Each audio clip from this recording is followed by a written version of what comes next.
Assalomu alaykum. Bugun sizlar bilan bolajonlarimizga katta va kichkinalarga birdek yoqadigan, mazali, yumshoqqina chiqadigan tvorogli pirog tayyorlaymiz. Buning uchun quruq idishimizga tuxumlarimizni chaqib olamiz.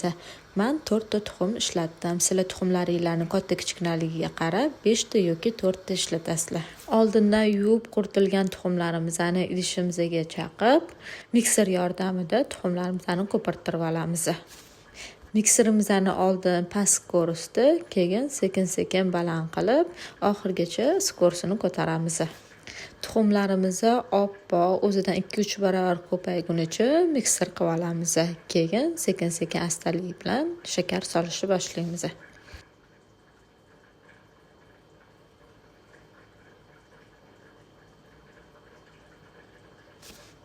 Ko'pirib chiqqan tuxumimizning ustiga shakarimizni oz-ozdan solib, yana ko'pirtirishni boshlaymiz. 200 gram shakarimizni hammasini oz-ozdan solib, tuxumimizni oppoq massa bo'lguncha yana ko'pirtirishda davom etamiz. Shakarimizni ko'pirtirib bo'lganimizdan keyin ketidan 200 ml sutimizni ham solamiz va bitta-bitta mikserlab olamiz. Sutimizning ketidan o'simlik yog'ini solamiz. 100 ml o'simlik yog'ini solib, yana 1-2 marta mikserlab olamiz.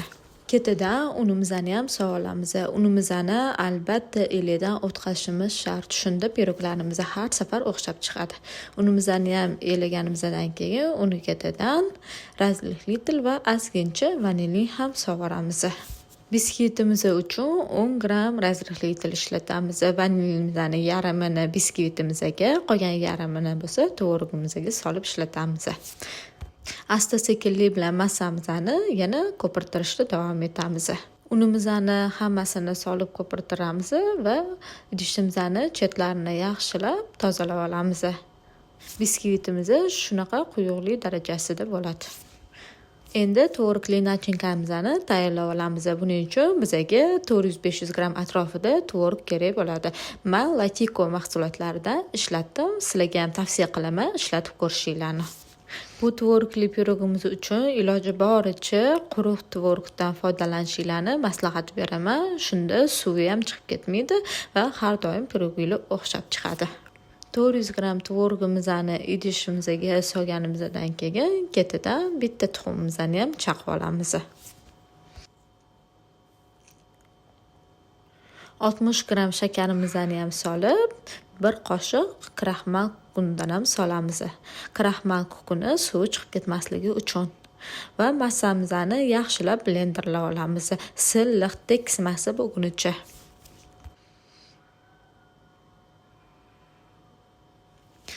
Endi listimizga boyagi biskvitimizni solib, hamma burchagiga teng qilib yoyib olamiz. Tvorogli nachinkamizni konditor qopchasiga solib, xuddi videoda ko'rsatilgandek lentalar hosil qilib chiqamiz. Yoki boshqacha ko'rinishda qilish xohlasanglar, boshqacha ko'rinishda qilsanglar ham bo'ladi. Yarim tayyor bo'lgan pirogimizni 180 gradusda 40 minutda pishirib olamiz. Ustlari shunaqa qizarib chiqqandan keyin ustiga saxarning pudrasini ham sepib olamiz. Saxarning pudri yanada chiroyli qilib beradi.